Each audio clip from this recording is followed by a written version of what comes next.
Señalábamos que la variable comercial es importante en las relaciones internacionales. Hay países que le dan más prioridad a lo económico que a lo propiamente diplomático y hay embajadas como la de Francia, por ejemplo, que tiene un equipo extraordinario en la parte económica y comercial junto a la diplomacia tradicional. América Latina tiene que ir en esa dirección y países como Venezuela tienen, sobre todo después de la era petrolera, que buscar cómo mejorar el comercio internacional. Por eso comenzábamos con Isaac Guillén, ingeniero, que nos explique un poco la importancia del Mercosur en esta nueva realidad de la integración latinoamericana. Muy bien, es importante destacar que este año 2016 es el final en el que Venezuela debe adoptar todas las políticas del Mercosur.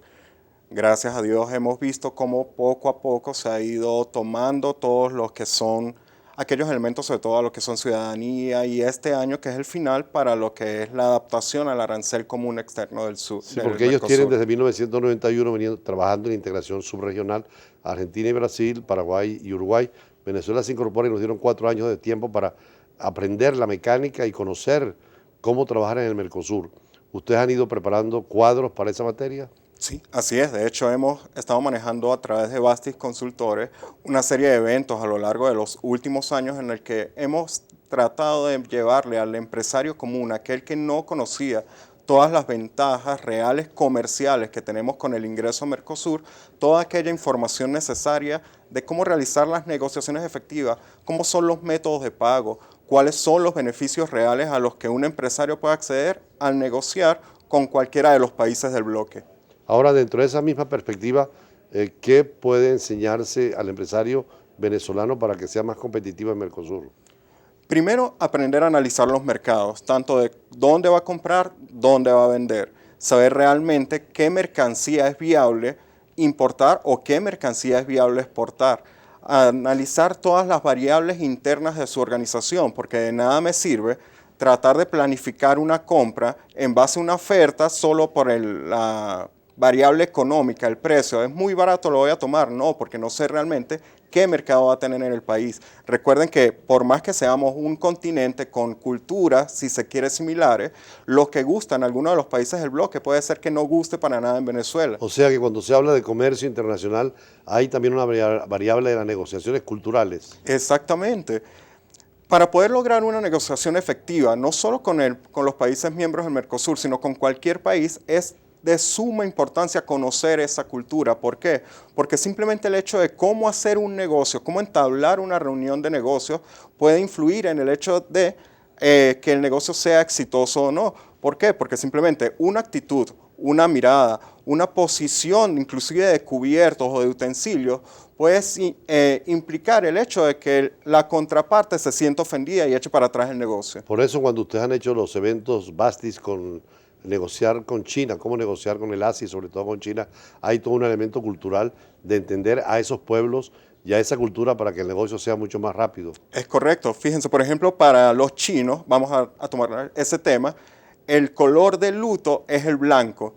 Y eso no es de buen agüero ir a una reunión de negocios vestido de blanco. O lo mismo que clavar los palillos sobre la comida, así como uno hace aquí generalmente que deja los cubiertos sobre la comida. Eso para ellos es una señal funeraria. Entonces imagínense, hasta el modo de entregar la tarjeta de presentación es importante para De, poder llamar y captar la atención de un posible inversionista. de eso cuando hay un diálogo de negocios entre chinos y un occidental, el chino deja que el occidental hable el tiempo que quiera y después él retoma.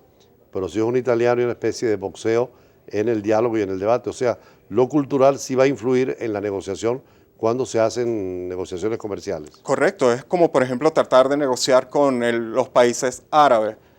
Uno habla del regateo y ellos les gusta ese tipo de negociación en la que cada contraparte empieza a defender su posición hasta que se llega a un común acuerdo. Y eso es lo más importante en los negocios. Además, de repente no mandar, por ejemplo, una persona de ventas, si vas a Arabia Saudita, que sea mujer, porque consideran que no tienen la capacidad para negociar. Entonces hay que irse adaptando a toda una serie de principios, o en Irán, no darle la mano a una mujer a un hombre porque está negado por el propio protocolo del país. Es decir, lo cultural, ustedes lo tocan también cuando hacen los cursos de comercio internacional. Correcto. De hecho, es una parte importante de este curso próximo que tenemos, el de gestión de compras internacionales. ¿Qué significa gestión de compras internacionales?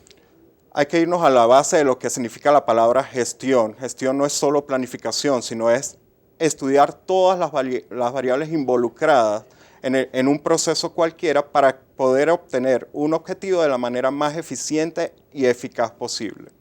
¿Y de compras internacionales? Es analizar desde las variables relacionadas al país de donde se encuentra nuestro proveedor o posible proveedor, analizar cómo va a ser la logística completa desde el momento de la compra hasta el momento de la entrega en nuestros almacenes. Ahora, como país monoproductor Venezuela, que todo lo dependía del petróleo, no tiene una clase gerencial negociadora en comercio internacional, porque todo dependía del Estado y del producto petrolero. Ahora que hay que aprender a vender otros productos y a comprar cosas, creo que hay una mecánica de aprendizaje, ¿no? Más sobre todo con la instalación de los motores productivos de la patria. Tengo la suerte de estar como asesor en varias de estas mesas técnicas de trabajo. La semana pasada estuve reunido con varios empresarios del eje Yaracuy, Aragua y Carabobo en San Felipe, en el Palacio de Gobierno allá, y se está tratando de llamar precisamente a despertar ese impulso exportador que se perdió en Venezuela. ¿Por qué? Porque simplemente se dio demasiado incentivo a la importación, que es el poder producir en Venezuela para exportar no tenía valor. Entonces se está tratando de rescatar eso y se están impulsando medidas en pro del mejoramiento del comercio internacional venezolano. Precisamente veía que ahora que Venezuela está con el Mercosur, hay un acuerdo con la Unión Europea y una de las áreas es toda la parte agroindustrial, de manera de también mandar materia elaborada y no solamente commodities, que es lo que vendía América Latina, ¿no? Efectivamente, una de las características que yo he visto en todas estas reuniones de la Mesa Técnica de Exportaciones precisamente ha sido el poder obtener las permisologías que antes eran increíblemente tediosas de exportar productos elaborados en Venezuela, procesados en Venezuela, pero a base de productos de materias primas de origen animal, vegetal y mineral. Antes, a través del decreto 086, se emite una prohibición de exportación de casi 3.000 partidas arancelarias. Eso hay que tomar en cuenta que fue en una situación coyuntural de hace 2 años en el que había un gran contrabando de extracción hacia Colombia. Entonces, en lugar de aplicar la ley contra el delito de contrabando, lo que se hace es modificar el anexo 2 del arancel de aduana, en el que se hace prohibición de exportación a casi 3.000 partidas arancelarias. Eso se está estudiando hacerle una moratoria. ¿Qué significa ser ingeniero industrial? La idea del ingeniero industrial es el mejoramiento integral de los procesos, gerenciar los procesos de manera efectiva para lograr los objetivos de la manera eficiente. Y en su caso aplicado más al comercio internacional. Exactamente, a la logística internacional es donde me he enfocado yo sobre todo. ¿Cuáles son los puntos fundamentales de esa cadena del comercio internacional? Hay elementos básicos de la cadena logística internacional. El proveedor, el embarcador o transportista y acá, obviamente, el cliente y el agente de aduana. Ahí sigue jugando un papel muy importante lo que es el transporte marítimo. Correcto, recordemos que más del 80% de las mercancías que se comercian a nivel internacional viajan es por vía marítima. ¿Por qué? Porque a pesar de que se toman travesías, que una travesía de China a Venezuela puede durar entre 45 y 60 días, los costos se abaratan de una manera increíble. ¿Por qué? Porque simplemente podemos meter una gran cantidad de volumen en una sola unidad de contenerización. Claro, las aduanas juegan también un papel muy importante en ese transporte marítimo, ¿no? Exactamente, por eso es que precisamente se busca una modificación del sistema aduanero venezolano. Recordemos que tenemos poco más de un año con una modificación a la ley de aduanas, un decreto de reforma parcial que realmente más que parcial fue casi total, en el que se busca adaptar a la aduana venezolana un poco más a los ideales de lo que es la Organización Mundial de Comercio y la Organización Mundial de Aduana. Y en el caso de Mercosur, ¿cuáles serían los puntos más importantes para que Venezuela mejore en esa área? Primero que nada, derribar las barreras comerciales que aún tenemos. Recordemos que la idea de cualquier mercado común es eliminar todas las barreras arancelarias y pararancelarias que existen y que se permita un libre tránsito de bienes y personas entre los países miembros. Entonces, ¿qué sucede? Ya tenemos ahora un pasaporte común, se puede ir sin cédula, sin pasaporte, solo con la cédula, se puede instalar una empresa en el Mercosur, luego ya hay posibilidades de empezar a trabajar en esa área. Exactamente, lo único es que lamentablemente Venezuela, como usted lo mencionaba hace unos minutos, como país monoproductor, el único producto que tenía para competir a nivel de commodities era petróleo y sus derivados. De resto, nada más teníamos que limitarnos a lo que era la parte de servicios. Y éramos un gran consumidor del Mercosur. Y ahora tiene que cambiar la situación, ¿no? Exactamente, porque simplemente tenemos una balanza comercial que actualmente es negativa para Venezuela, inclusive con el Mercosur. ¿Por qué? Porque importamos muchísimo más de lo que exportamos. Que eso es en beneficio de ellos y perjudica mucho la producción nacional, ¿no? Exactamente. Igual se aumenta el Producto Interno Bruto del bloque, porque se mejoran las relaciones comerciales entre el bloque internamente, pero el Producto Interno Bruto de Venezuela está cayendo de manera estrepitosa. Lo vemos con el último informe publicado por el Banco Central de Venezuela, donde nuestro Producto Interno cayó más de 5 puntos. Entonces tú dices que hace falta conocer más toda la problemática jurídica, económica, política y cultural del Mercosur para ganar terreno en lo que hemos perdido en tanto tiempo. Porque lamentablemente en Venezuela muchos de los especialistas hemos tenido que ser autodidactas en esta parte. Es por eso que organizaciones como Bastis Consultores y también con el apoyo suyo, por supuesto, hemos estado tratando de obtener muchísima más información para poder llevarla, poder difundirla a todas las organizaciones. Casualmente estamos por reunirnos y asistir a las embajadas miembros del Mercosur. Que son 4 acá acreditadas. Correcto, que son Paraguay, Uruguay, Brasil y Argentina.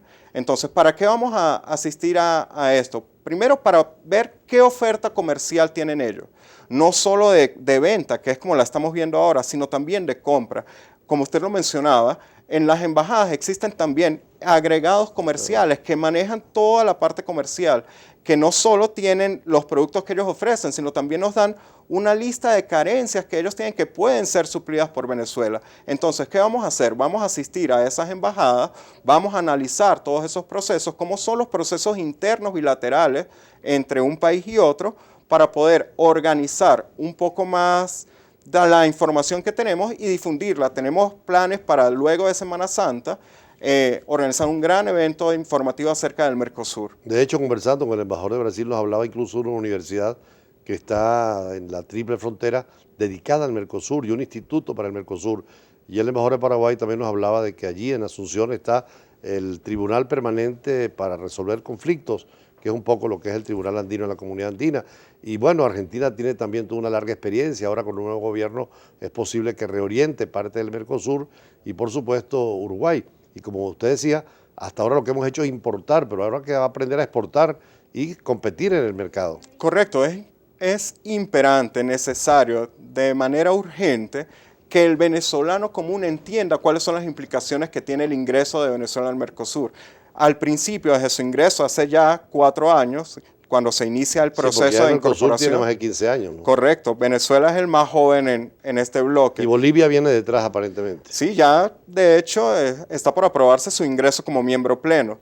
Pero ¿qué sucede? En Venezuela lamentablemente se vio el ingreso a Mercosur más desde la perspectiva política, que no es el ideal del Mercosur, y no le dimos la perspectiva económica que es el deber ser. Sí, un poco la politización en un momento determinado, sobre todo cuando estaba Kirchner, Lula, ahora claro, con Macri, con el posible cambio en Brasil y la posibilidad de que la Asamblea Nacional influya un poco en Venezuela, volver al origen, que era un sentido pragmático de comercio internacional, por supuesto preocupado por el tema social, ¿no? Claro, porque precisamente cómo surge el Mercosur, luego de la gran crisis económica de los años 80 en Latinoamérica. 90, sobre todo en Argentina y Brasil, ¿no? Donde ahí sí se vio un proceso de hiperinflación, que no es lo que se conoce como vemos hoy hiperinflación en Venezuela.